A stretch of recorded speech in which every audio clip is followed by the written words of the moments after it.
Hello, Ryan here, aka Mac, and welcome. In this video, I show you the latest subscriber vault images of the Hercules Starlifter, and we take a closer look at how it's progressing. As always, a huge thank you to all of my patrons and channel members. Thank you so much for all of the support. It is all very much appreciated. If you do enjoy my content and would like to help make it even better from as little as $1 a month while getting your referral codes in my video, be sure to follow the links in the description below.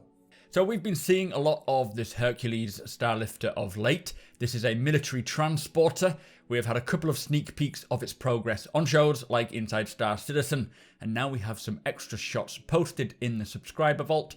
So let's take a look at these new images and see how she's getting along. Before we do, I will just state that I don't know what variant of the Starlifter we are looking at. My guess is that it's the C2, the civilian hauling variant, which can fit, I think, 2 tonks or 2 ballistas. It has about 624 standard cargo units in its cargo bay. Obviously, this is subject to change, but hopefully not. Plus, you can see the locations of 2 turrets, whereas the M2 has 3 turrets. Certainly not likely going to be the A2, as this has about 5 turrets, I believe. So, yeah, my guess, C2. Anyway, as we know, the Starlifter is currently in the whiteboxing phase as they continue to flesh it out. Whiteboxing is where they make sure everything gets set to the metrics of the game and any interior or exterior issues can be worked out before the art team progress with greyboxing. This includes processes like figuring out the landing gear, making sure that works and fits, the cargo bays getting scaled to fit as it's intended, and so on and so forth. Now, last we heard was that they are currently working out the basic interior layout, including the hangar and the top deck above. But here are some images of the exterior, and I can say I am a big fan of the ship style. The shape is looking very interesting, very sleek, quite aerodynamic as well, which is going to be very useful, especially for me as I'm planning to use my C2 for outpost logistics, so ensuring that we have enough equipment and supplies and security, so maybe flying some ballistas down there to protect it. So atmospheric flight is important in this, and with it being such a big ship, its mass is going to be heavy, especially if you've got a couple of tonks inside. Now, we can't see exactly where the landing gear is, but its undercarriage is looking good as well. I will say that the Starlifter is looking like a very solid ship. There's nothing really hanging off of it like in other ships that could quite easily snap off. Everything's quite thick and chunky, so it should be able to hold together pretty well. Now, its rear engine layout is looking just like the concept as well, which is good. No drastic changes here. You can see the large rear ramp as well, big enough to load Nova tonks or ballistas, and the front ramp, which allows for a sort of a roll-on, roll-off method of loading, which is going to be a lot easier than having to reverse these huge vehicles out of its cargo bay. Plus, you can see between the central engines, where I believe one of the 2 turrets will be located. The other one is on the top, as you can sort of see a little slot here.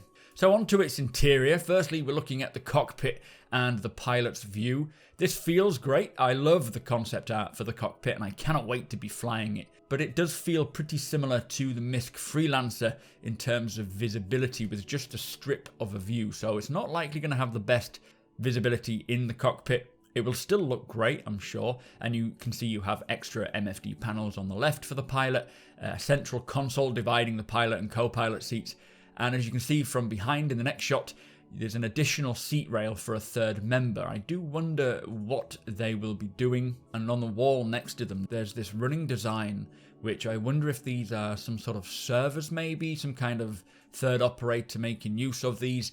We'll have to wait and see once they're fleshed out. So next up we have an interior shot of the cargo bay with the elevator on the right hand side with access to the deck above. Along the sides are what appears to be either additional storage or potentially component access. I would expect though most of the components to be situated in the engine room. If this is the C2, then as I say, it holds 624 standard cargo units as it stands from the concept info, and there's a lot of room in here.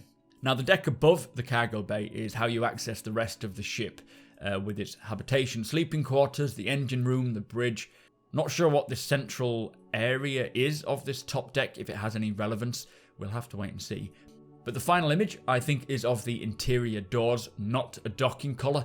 I believe the interior doors for Crusader Industries are circular, which is quite a unique design for Star Citizen ships. I don't think any other manufacturer follows this design cue. Anyway, that is the latest look at the Hercules Starlifter. Now, we have no idea when this ship is going to come into the game. The Star Runner is slated for 4.1 and on the roadmap.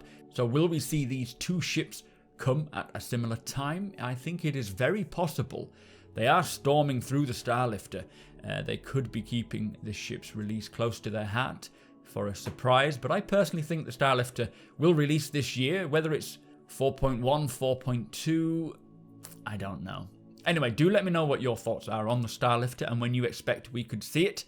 Obviously, this is all just speculation for the time being, but if you do enjoy my videos, be sure to hit that subscribe button. Also, like this video if you're excited for the Starlifter, and tick that notification bell so you know when my videos go live. Come hang out with us over on twitch.tv/supermacbrothers Ryan. We are having a great time hanging out together, talking and playing Star Citizen. Thank you again to my patrons and channel members. Thank you for watching, and I'll see you next time.